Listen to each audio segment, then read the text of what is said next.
आज हम पढ़ेंगे नंबर सिस्टम। नंबर सिस्टम में हम देखते हैं संख्याएं। तो संख्याएं तीन प्रकार की होती हैं: अवास्तविक संख्या, वास्तविक और सम्मिश्रण।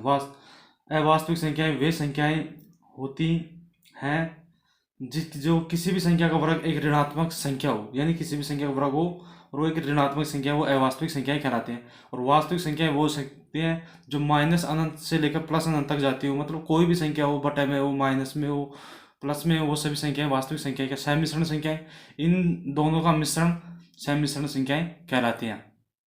तो अब हमारे अधिकतर काम वास्तविक संख्याएं आती हैं। तो वास्तविक संख्या में भी दो प्रकार के होते हैं: परिमेय और अपरिमेय। परिमेय परिमेय संख्याएं वे संख्याएं होती हैं जिनको भिन्न के रूप में प्रदर्शित कर सकते हैं हम, जैसे 4/5 इनको भिन्न के रूप में प्रदर्शित कर सकते हैं। और माइनस माइनस की संख्याएं, प्लस की संख्याएं, सभी संख्याएं परिमेय संख्या होती है। अपरिमेय संख्या वो संख्याएं होती हैं जिनको हम भिन्न के रूप में नहीं लिख सकते। मेन अंतर ये है, इनमें इनको भिन्न के रूप में लिख सकते हैं, इनको भिन्न के रूप में नहीं लिख सकते। और जो एक पूर्ण वर्ग भी नहीं, जिनका वर्ग होगा लेकिन पूर्ण वर्ग √2 है, इसका पूर्ण वर्ग जैसे √4 है तो पूर्ण वर्ग है, तो परिमेय संख्याओं में काउंट किया। लेकिन अपरिमेय संख्या में वो काउंट किया जाए √2 है तो इसका मान एक पूर्ण वर्ग नहीं है, जैसे 1.414 आएगा तो ये एक पूर्ण वर्ग संख्या नहीं है। अब हम देखते हैं परिमेय। परिमेय में दो प्रकार की संख्या है, एक दशमलव वाली, एक पूर्णांक। दशमलव वाली संख्याओं में देखते हैं कि एक शांत दशमलव और एक शांत दशमलव वो संख्या होता है जब किसी संख्या में हम किसी संख्या का भाग देते हैं तो वो पूर्णतः विभाजित हो जाता है, मतलब अंत तक विभाजित हो जाता है। लेकिन अशांत होता है जो मतलब भाग दिए जाओ उसका अंत ही ना आए, तो वो संख्या अशांत दशमलव संख्या कहलाती है। अब पूर्णांक पूर्णांक माइनस अनंत से लेकर प्लस अनंत तक होते हैं।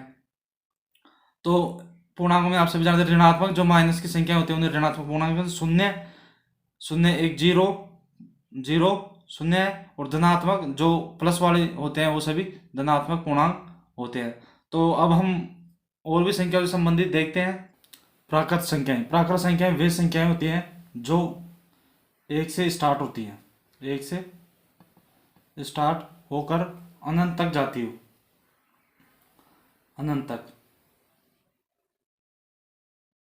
अनंत तक। ये सभी संख्याएं क्या होती हैं? प्राकृत संख्याएं होती हैं। और हम बोले हैं कि प्रथम प्राकृत संख्या कौन सी है, तो प्रथम प्राकृत संख्या एक है, यानी एक से स्टार्ट होती है, तो ये क्या है? एक प्रथम प्राकृत संख्या। प्रथम प्राकृत संख्या क्या है? प्रथम प्राकृत संख्या एक है। अब हम प्राकृत संख्याओं को भी तीन भागों में बांट लेते हैं कि एक होती है भाज्य, एक होती है अभाज्य संख्याएं, और एक होती है एक न तो भाज्य है और न ही अभाज्य है। तो यहाँ पे लिख लेंगे हम फर्स्ट एक, 1, न तो भाज्य है, भाज्य संख्या है, न ही अभाज्य संख्या है। तो एक तो न तो भाज्य संख्या है और न ही अभाज्य संख्या। तो अब हम दूसरा देखेंगे, भाज्य संख्याएं।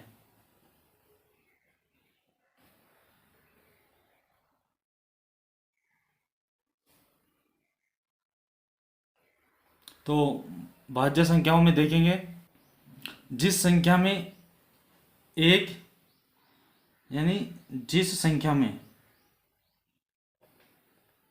एक व स्वयं के अलावा अन्य विभाजक हो, तो वो संख्याएं भाज्य संख्या कहलाती हैं। जैसे कोई भी संख्या ले लो आप, जैसे 4, 6, 8, 10, मतलब इसमें एक का भी भाग जाएगा, स्वयं 4 का भाग जाएगा, और इसके अलावा अन्य विभाजक जैसे 2 का भाग जाएगा इसमें, तो ये क्या है? भाज्य संख्याएं हैं। तो ये हो गई हमारी भाज्य संख्याएं। तीसरा होता है अभाज्य संख्याएं। अभाज्य संख्याएं वे संख्याएं होती हैं जिनमें एक व स्वयं के अलावा अन्य किसी संख्या का भाग नहीं जाए, जैसे 2, 3, 5। तो अब हम देखेंगे कि 1 से 100 तक कितनी अभाज्य संख्या होती हैं, कितनी अभाज्य संख्याएं होती हैं। तो 1 से 100 तक 15 अभाज्य संख्याएं होती, वो 25 अभाज्य संख्याएं होती हैं। 1 से 100 तक 25 अभाज्य संख्या होती है, और 1 से 50 तक कितनी अभाज्य संख्याएं होती है? तो वो होती है 15। अब हम देख लेते हैं कि अभाज्य संख्याएं कौन कौन सी हैं। तो जैसे कि 2 भी है अभाज्य संख्याएं, क्योंकि 2 में 1 और स्वयं के अलावा किसी अन्य संख्या का भाग नहीं था। 2 सबसे छोटी सम अभाज्य संख्या है। एकमात्र सम अभाज्य संख्या कौन सी है? 2 है। 2, 3, 5, 7, 11, 13, 17, 19, 23, 29, 31, 37, फिर आ गया 41, 41 के बाद 43, 47, 63, 47 के बाद 53, सॉरी 63 नहीं 53, 53 के बाद 59, 59 के बाद 61, 67, 71, 73, 79, 83, 89 और 97।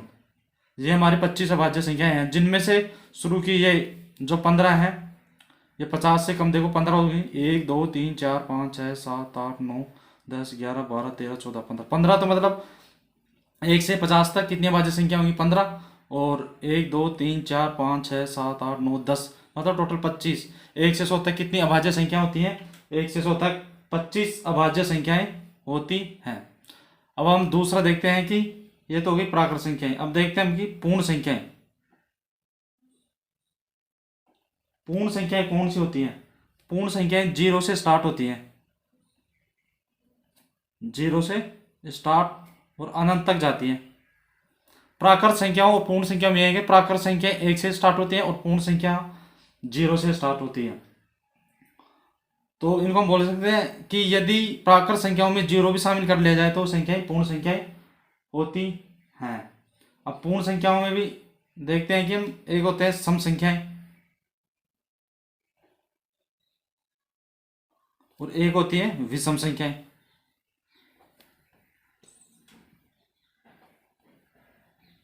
तो सम संख्याएं तो कौन सी होंगी और विषम संख्याएं कौन सी होंगी?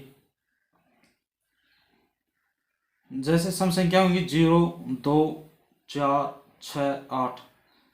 ऐसी संख्याएं जिसमें 2 का भाग जाता हो और जिसका लास्ट अंक 0, 2, 4 और 6 हो, 8 हो, वो संख्याएं सम संख्याएं कहलाती हैं। और विषम संख्याएं वो संख्या होती हैं जो 2 से विभाज्य नहीं होती, 2 से विभाज्य नहीं होती।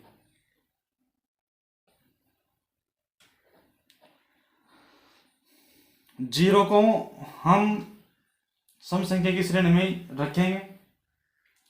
तो ये हमारी संख्याएं हो गई भाई। संख्या क्या क्या होते हैं? बस यही होती है मेन संख्याएं, और तो बहुत सारी हैं जैसे ऋणात्मक, पूर्णांक, वो सबको पता है आपको। तो पूर्ण संख्याएं जो 0 से स्टार्ट हो अनंत तक। प्राकृत संख्या और पूर्ण संख्या में ध्यान रखना है, प्राकृत संख्या 1 से स्टार्ट होती है और पूर्ण संख्याएं 0 से स्टार्ट होती हैं। अब हम आगे देखते हैं। तो हमने देखा है संख्याओं के बारे में। तो और छोटी छोटी बातें हैं जैसे अभाज्य संख्याएं। तो सबसे छोटी सम अभाज्य संख्या कौन सी है? 2। और सबसे छोटी विषम अभाज्य संख्या कौन सी है? 3। और सबसे छोटी अभाज्य संख्या भी कौन सी है? 2 है। तो ये हम देख सकते हैं। और सम संख्याएं जो 2 से विभाजित होती हैं वो सम संख्याएं कहलाती हैं। तो 2 से विभाजित होने का नियम ही क्या है? जिनके अंत में 0, 2, 4, 6, 8 अंक हो, वो संख्याएं 2 से हमेशा विभाजित होती हैं। तो ये टॉपिक देखा हमने कि संख्याएं किस प्रकार से। तो आज यहीं तक।